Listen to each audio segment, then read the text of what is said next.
জয় করুণাময়ী মা মনসার জয়। আজ কিন্তু মঙ্গলবার সকাল সকাল চলে এসেছি মায়ের মন্দিরে। এসেই কিন্তু দেখো মায়ের সমস্ত যে বাসি ফুলগুলো ছিল, গলায় মালা ছিল, সেগুলো পরিষ্কার করে দিলাম। আর মা মনসা মন্দির থেকে আমার তরফ থেকে সবাইকে বিলম্ব প্রণাম। সবাই ভালো থাকবে, সুস্থ থাকবে। এক ভক্ত আমাকে কমেন্ট করেছিল যে তুমি কেন প্রতিদিন বাসি ফুলটা আগের দিন পরিষ্কার করতে পারো না, মায়ের গায়ে বাসি হয় ফুল। আমি বললাম দেখো, আমি মায়ের ব্রহ্মমূর্তি, ব্রহ্ম ঘট, এই ঘট আমি সবসময় ছুঁই না, তো স্নান না করে আমি মাকে স্পর্শ করি না। তো প্রতিদিনই স্নান করে কিন্তু মায়ের মন্দির পরিষ্কার করি এবং মা গা পরিষ্কার করি। তো একে একে মন্দিরটা সুন্দর করে মুছে পরিষ্কার করে দেখো সমস্ত কিছু গোছাচ্ছি। এক ভক্ত খুব সকাল সকাল এসে প্রতিদিন ফুল দিয়ে যায়। টোটালে প্রতিদিন মায়ের নিত্য পুজোর জন্য 3 জনা ফুল দেয়। আর এক ভক্ত এসে প্রতিদিন বাসন মেজে দিয়ে যায়।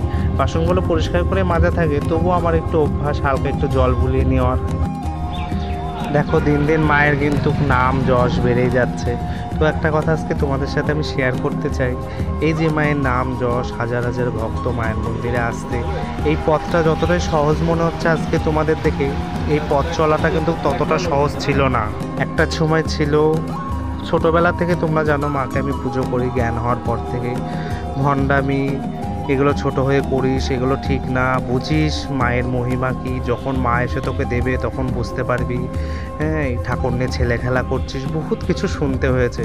কিন্তু আমার তো শুধু মায়ের প্রতি ভক্তি এবং ভালোবাসাই ছিল, সেটুকুনই ধরে রেখেছিলাম। আজকে সেটুকুনোর থেকে আজকে এত বড় জায়গায় এসেছি।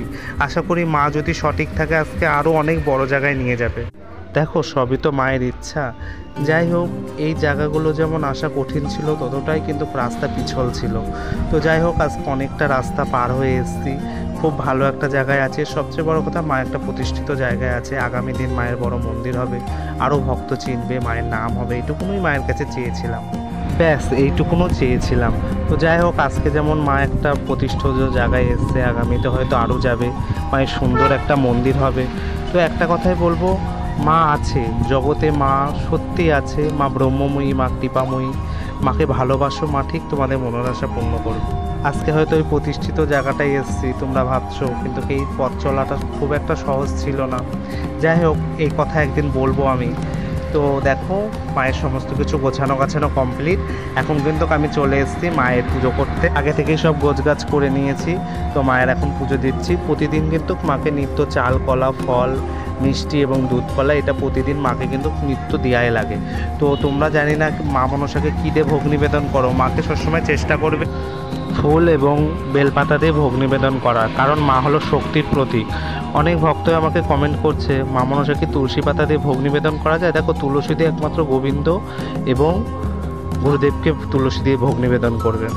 দেখো, জানার তো শেষ নেই, আমি যে সব কিছু জানি তা নয়, তবে মা যতটুকুনি শেখায় ততটুকুনই। তো একে একে দেখো মাকে পুজো দিলাম। শুধু মাকে তো পুজো দিয়ে না, মার পাশে যারা থাকে তাদেরকেও পুজো দিতে হয়। তবে তোমাদের একদিন আমি অবশ্যই শোনাবো মায়ের মন্দিরের কাহিনী, মাকে কী করে পেলাম, বা এত দূর এসছি, আজকে জিরো থেকে কিভাবে এত দূর এসছি, সমস্তটাই শোনাবো। এই পথগুলো অত সহজ ছিল না, কারণ একটা দিন ছিল আমার নিজের লোক, পাড়া প্রতিবেশী সবাই তুচ্ছ করতো আমাকে। তো সেইগুলো আমি শোনাবো যে কিভাবে আজকে মাকে এত দূর নিয়ে আসলাম। একমাত্র ভক্তি, ভালোবাসা, এইসব দিয়েই মাকে আমি পুজো করি। যাই হোক, তোমাদের একটা কথা বলবো, মাকে ভালোবাসো, দেখবে মা ঠিক কৃপা করবে, করুণাময়ী মা। আর একটা বিশেষ ঘোষণা, তোমরা যারা মায়ের মন্দিরে আসতে চাইছো, মাকে পুজো দিতে চাইছো, তারা প্রতি বৃহস্পতিবার দুপুর 12টা থেকে সন্ধ্যে 6টা, আর শনিবার সকাল 9টা থেকে দুপুর 12টা এর মধ্যে আসবে। এমনি দিন আসলে কিন্তু ঘুরে যাবে।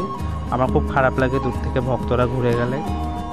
আর দেখো মায়ের পুজো কমপ্লিট। প্রতিদিন কিন্তু এই পুরো মন্দিরটা আবার পরিষ্কার করে ফেলবো প্রতিদিনের মতন। সব প্রসাদগুলো এক জায়গায় করলাম, করে এক ভক্ত আসবে, সেই সমস্ত ভক্তদের মাঝখানে বিলিয়ে দেবে। আর ঘরটা পরিষ্কার করে মুছে নিলাম আবার, কারণ হলো আমরা যেমন সেবা করলে লেট হয়ে যায়, মায়ের ওখানেও তাই। আর বাসনগুলো এক ভক্ত এসে মেজে দিয়ে। আজকের ভিডিও এটুকুনই। তো মায়ের মন্দির পরিষ্কার করে রেখে দিলাম, আবার আগামীকাল তোমাদের সাথে দেখা হবে। মা ভালো থাকুক, তার সাথে তোমরা ভালো থাকো, সবার মনস্কামনা পূর্ণ হোক, মায়ের কাছে এটুকুনি যাবো। ভিডিও কেমন লাগলো শেয়ার